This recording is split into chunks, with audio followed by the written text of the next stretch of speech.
Hello friends, welcome back to my new video. Indian geography की short videos की series में आज फिर से आपका स्वागत है। और इंडियन ज्योग्राफी में एक बहुत ही इंपॉर्टेंट टॉपिक जो ज्योग्राफी और इकोनॉमिक्स दोनों दृष्टि से इंपॉर्टेंट रहने वाला है वो है भारत के प्रमुख औद्योगिक प्रदेश। ठीक है, जिसके अंदर हम प्रमुख औद्योगिक प्रदेश, उसमें कौन कौन से उद्योग धंधे संचालित है, कौन कौन से क्षेत्र है जो किसी विशेष खनिज या किसी विशेष चीज़ के लिए जाने जाते हैं, वो सारी चीज़ें इंक्लूड कर कर हम ये औद्योगिक प्रदेश पढ़ रहे हैं। कौन कौन से NH वहाँ से गुजरते हैं, कौन कौन से नेशनल वाटरवे वहाँ से गुजरते हैं, कौन कौन से बंदरगाह उनके तट पर स्थित है जहाँ से वो आयात निर्यात करते हैं, ये सारी चीज़ें हम एक औद्योगिक प्रदेश के अंदर देखते हुए चल रहे हैं। ठीक है, तो बहुत सारे टॉपिक एक औद्योगिक प्रदेश के अंदर आपके कवर हो रहे हैं। ठीक है, तो वीडियोज़ को लास्ट तक जरूर देखना। और जो वीडियोस पहले की नहीं देखी है, इसमें पहले मैंने आपको ऑलरेडी 3 औद्योगिक प्रदेश करवा दिए, तो वो जाकर जरूर देखना। आज जो हमारा टॉपिक रहने वाला है उसमें है दिल्ली और निकटवर्ती औद्योगिक प्रदेश, यानी कि NCR जो है उसके प्रमुख औद्योगिक प्रदेश। इसके अलावा एक और जो है मुंबई, पुणे, नासिक औद्योगिक प्रदेश, यानी कि 2 औद्योगिक प्रदेश आज के इस वीडियो में देखने वाले हैं। दोनों छोटे छोटे से औद्योगिक प्रदेश है, लेकिन जो इनमें से जो इंपॉर्टेंट चीज़ें हैं वो हम देख लेते हैं कि क्या पूछा जा सकता है। ठीक है, सबसे पहले देख लेते हैं NCR के अंदर उद्योगों का विकास हुआ है। तो सबसे पहले देखेंगे कि यहाँ पर उद्योगों के विकास का प्रमुख कारण क्या है, क्योंकि आपको पता है कि 1911 से पहले जो अंग्रेजों की प्रमुख राजधानी थी या प्रमुख केंद्र था वो कलकत्ता था। 1911 के बाद में दिल्ली कब फेमस हुआ, जब यहाँ पर राजधानी ट्रांसफर हुई थी 1911 के अंदर। कलकत्ता से जब दिल्ली राजधानी ट्रांसफर हुई तब ये जो दिल्ली है और इसके आसपास का जो क्षेत्र है ये प्रमुख रूप से विकसित होने लगा। ठीक है, तो राजधानी परिवर्तन के बाद में ये प्रमुख जो केंद्र का बन गया, इसलिए भारत में वर्तमान में भारत में जो प्रमुख राजधानी है तब से अब तक दिल्ली ही क्या भारत की राजधानी रही है। ठीक है, और इसी वजह से राजधानी होने के कारण ही यहाँ आसपास में बहुत सारे औद्योगिक प्रदेश विकसित हुए हैं। इनमें से अगर आपसे पहला प्रश्न पूछा जाए कि दिल्ली या जो निकटवर्ती औद्योगिक प्रदेश है उनमें से प्रथम औद्योगिक प्रदेश कौन सा है, ठीक है, NCR में जो प्रथम औद्योगिक प्रदेश है वो कौन सा है, तो वो आप याद रखेंगे ओखला। ये NCR जो है उसमें स्थित है ओखला औद्योगिक प्रदेश। कहाँ स्थित है, तो उल्टा याद रखेंगे, दिल्ली औद्योगिक प्रदेश के अंतर्गत स्थित है। ठीक है, ओखला ये याद रखिएगा, इंपॉर्टेंट है। ठीक है, अब देखते हैं कौन कौन से यहाँ पर उद्योग है। तो सबसे पहले हम देखेंगे NCR कह रहा है, यानी कि इसमें यूपी का कुछ भाग आएगा, हरियाणा का कुछ भाग आएगा, दिल्ली आएगा। ठीक है, इसके अलावा राजस्थान का भी इसके अंदर कुछ भाग आएगा। ठीक है, तो राजस्थान, हरियाणा, इसके अलावा यूपी और दिल्ली, इसमें कौन कौन से औद्योगिक प्रदेश स्थित है या कौन कौन से क्षेत्र प्रसिद्ध है वो हम देख लेते हैं। ठीक है, तो हरियाणा के अंदर 2 क्षेत्र प्रसिद्ध है, एक का नाम है फरीदाबाद और एक का नाम है गुरुग्राम, हरियाणा। ठीक है, तो फरीदाबाद और गुरुग्राम, जिसे गुड़गांव भी कहते हैं। ठीक है, गुड़गांव या गुरुग्राम वर्तमान में इसका नाम है, पहले गुड़गांव इसको कहा जाता था। ठीक है, तो फरीदाबाद क्यों फेमस है, हरियाणा के अंदर स्थित है। ट्रैक्टर और कृषि उपकरण, यानी कि जो खेती के काम में आने वाले जितने भी उपकरण हैं और जो ट्रैक्टर है उनके लिए ही प्रसिद्ध है कौन सा, फरीदाबाद। ठीक है, तो ये याद रखेंगे, ट्रैक्टर या फिर कृषि उपकरण जो है उनके लिए प्रसिद्ध है कौन सा, फरीदाबाद, हरियाणा। इसके अलावा गुरुग्राम या गुड़गांव जो है ये MNCs जो है, यानी कि मल्टीनेशनल कंपनीज जो है, भारत के अंदर बहुत सारी जो मल्टीनेशनल कंपनीज है वो कार्य करती है, अलग अलग क्षेत्रों के अंदर कार्य करती है। उनमें से बहुत सारी कंपनीज का जो मुख्यालय है वो यहाँ पर गुरुग्राम या गुड़गांव, हरियाणा के अंदर स्थित है। तो आपसे पूछा जा सकता है कि अधिकांश मल्टीनेशनल कंपनी है उनके जो मुख्यालय वो कहाँ पर है, गुरुग्राम, हरियाणा के अंदर स्थित है। ठीक है, इसके अलावा ये जो गुरुग्राम, हरियाणा है ये सॉफ्टवेयर आधारित उद्योग भी है, यानी कि भारत के अंदर सॉफ्टवेयर आधारित उद्योग 3 है। एक तो क्या है, गुरुग्राम में, इसके अलावा 2 और याद रखेंगे, पुणे और एक और है बेंगलुरु। ठीक है, बेंगलुरु तो आपको पता है सॉफ्टवेयर हब माना जाता है बेंगलुरु। ठीक है, सॉफ्टवेयर हब के रूप में देखेंगे तो एकमात्र बेंगलुरु। और इसके अलावा आपको और पूछे कि सॉफ्टवेयर और कौन कौन से क्षेत्र प्रसिद्ध है सॉफ्टवेयर के क्षेत्र में, तो पुणे और एक गुरुग्राम, हरियाणा। ठीक है, तो ये 3 है, ये सॉफ्टवेयर के लिए प्रसिद्ध है, तो ये 3 है, तीनों ही आप अच्छे से याद रखेंगे। ठीक है, इसके अलावा यहाँ पर राजस्थान के अंदर अलवर के अंदर स्थित है खेड़तल तिजारा। ठीक है, ये जो है यहाँ पर हीरो मोटरसाइकिल और होंडा कार, इन दोनों के जो है क्या कह सकते हैं कारखाने स्थित है, और पार्ले बिस्किट का कारखाना भी यहीं स्थित है। तो हीरो और होंडा, इन दोनों की जो कंपनी है, इन दोनों के जो प्रमुख कह सकते हैं जो कंपनी का जो प्रमुख उद्योग वगैरह है वो भी यहाँ पर स्थापित है, कहाँ पर, खेड़तल तिजारा, अलवर, कहाँ पर, राजस्थान के अंदर। ठीक है, इसके अलावा यूपी के कुछ क्षेत्र है, जैसे मथुरा है, मथुरा जाना जाता है पेट्रोलियम रिफाइनरी के लिए। ठीक है, तो मथुरा जो है पेट्रोलियम रिफाइनरी और पेट्रो रसायन उद्योग, पेट्रोलियम रिफाइनरी या फिर पेट्रोलियम जो रसायन उद्योग है उसके लिए जाना जाता है मथुरा। ठीक है, इसके अलावा मेरठ और मोदीनगर ये दोनों चीनी उद्योग के लिए प्रसिद्ध है।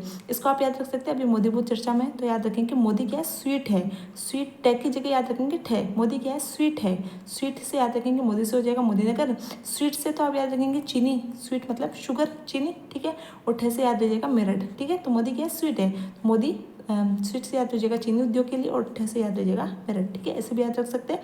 गाजियाबाद जो है, गाजियाबाद यूपी के अंदर स्थित है, और ये लोहे प्रगलन यानी कि लोहे को पिघलाने वाली जो तकनीक होती है उसके लिए प्रसिद्ध है गाजियाबाद, ठीक है। तो ये प्रमुख किसके एनसीआर जो है उसके आसपास के प्रमुख उद्योग किस किसके लिए प्रसिद्ध है, ये सारी चीज़ें मैंने आपको बता दी, ठीक है। नेक्स्ट हम देख लेते हैं मुंबई, नासिक, पुणे औद्योगिक प्रदेश। एक चीज़ और देखेंगे, अगर आपसे एनएच का पूछे यहाँ से कौन कौन से जो आपको पता है, यहाँ वाटरवे तो यहाँ पर कोई यहाँ के प्रसिद्ध नहीं है, क्योंकि वाटरवे तो आपको पता है प्रयागराज से लेकर उधर चला जाता है।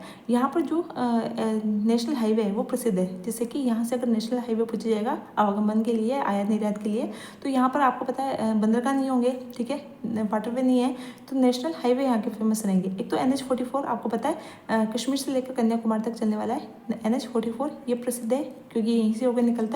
इसके अलावा एक NH48 जो स्वर्णिम चतुर्भुज योजना का भाग है, NH48 ये भी इसके अंदर राजस्थान होकर गुजरात होकर जाता है। तो ये जो है NH48 और NH44 ये दोनों जो है यहाँ पर प्रमुख आवागमन के जो है केंद्रीय जो है साधन रहेंगे, ठीक है। नेक्स्ट हम देख लेते हैं मुंबई, नासिक, पुणे औद्योगिक प्रदेश, ठीक है। मुंबई, नासिक, पुणे औद्योगिक प्रदेश में आप देखेंगे सबसे पहले बात करें मुंबई को हम क्या कहते हैं, कोटोनोपोलिस ऑफ इंडिया, यानी कि कह सकते हैं सूती वस्त्र राजधानी। मुंबई क्या है, भारत की सूती वस्त्र राजधानी है, ठीक है। तो सूती वस्त्र का यहाँ पर प्रमुख उद्योग रहने वाला है। अगर एक शब्द देखते हैं मुंबई हमारे दिमाग में आएगा कि सूती वस्त्र की राजधानी है, तो सूती वस्त्र के यहाँ पर प्रमुख केंद्र रहने वाले कौन कौन से हैं मैम, तो देखिए एक तो मुंबई खुद ही हो गया, क्योंकि इसको क्या कहते हैं कोटोनोपोलिस ऑफ इंडिया या सूती वस्त्र की राजधानी कहा जाता है, ठीक है। इसके अलावा सतारा, पुणे, सांगली, सोलापुर, कोल्हापुर और ठाणे, यानी कि दो तो एक जैसे नाम है, सोलापुर और कोल्हापुर, ठीक है। पुणे आप सभी जानते हैं, ठाणे आप सभी जानते हैं। इसके अलावा सतारा और सांगली ये दो नाम और याद रखेंगे। ये जो है ये प्रमुख जो क्षेत्र है सूती वस्त्र के लिए प्रसिद्ध है, ठीक है। इसके अलावा रत्नागिरी जो है ये भी आप याद रखेंगे। रत्नागिरी जो है आपने देखा होगा आम के प्रमुख प्रकार आते हैं, ठीक है, जिसमें एक रत्नागिरी नाम का भी आम आता है, कि आम बेचते तब सुना होगा रत्नागिरी नाम का एक आम आता है, ठीक है, आम का एक प्रकार है रत्नागिरी। तो रत्नागिरी जो है आम उत्पादन के लिए प्रसिद्ध है, ठीक है। और यहाँ पर एक प्रमुख इस्पात संयंत्र भी है, ये इंपॉर्टेंट है, ये आप याद रखेंगे। डोलवी, ये अक्सर एग्जाम में पूछा जाता है कि डोलवी इस्पात संयंत्र जो है कहाँ स्थित है, तो डोलवी इस्पात संयंत्र जो है वो रत्नागिरी के अंदर स्थित है। कहाँ पर है, महाराष्ट्र, मुंबई के अंदर स्थित है, ठीक है। तो क्या है, रत्न के लिए क्या रहते हैं कि लोग जो है रत्न आभूषण के लिए दिन भर डोलते रहते हैं। तो डोली इस्पात संयंत्र का है, रत्नागिरी के अंदर स्थित है, ठीक है।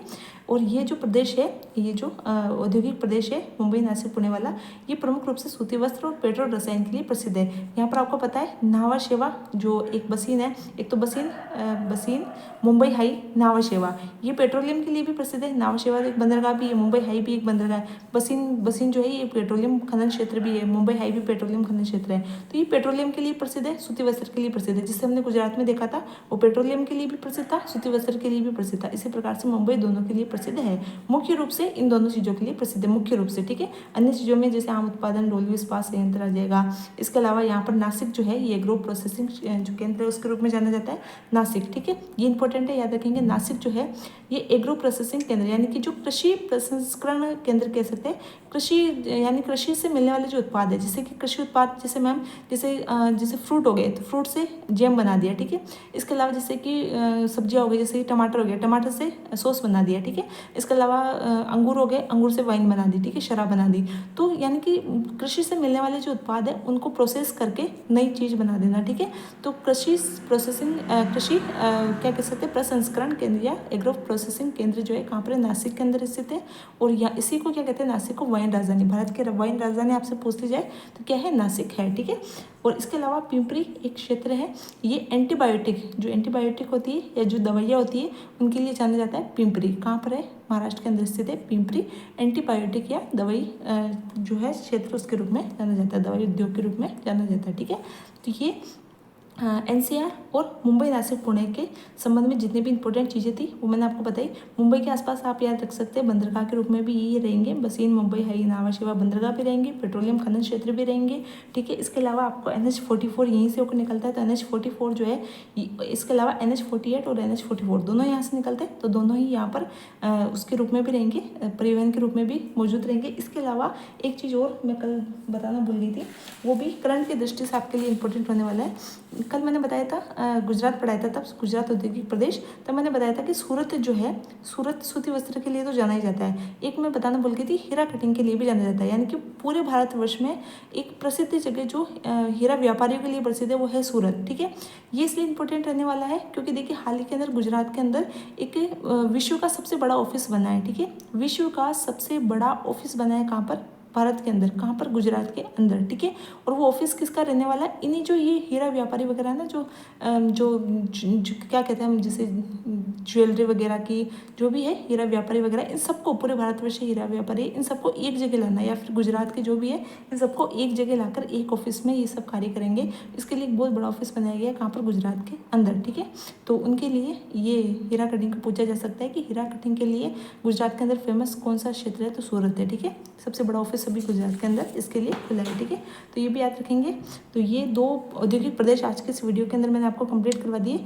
कल एक ही वीडियो के अंदर 3 छोटे छोटे और औद्योगिक प्रदेश रह गए, तो कल वो एक वीडियो के अंदर कंप्लीट हो जाएंगे। ठीक है, तो मिलते हैं फिर कल नेक्स्ट वीडियो में नेक्स्ट टॉपिक के साथ। तब तक के लिए थैंक यू।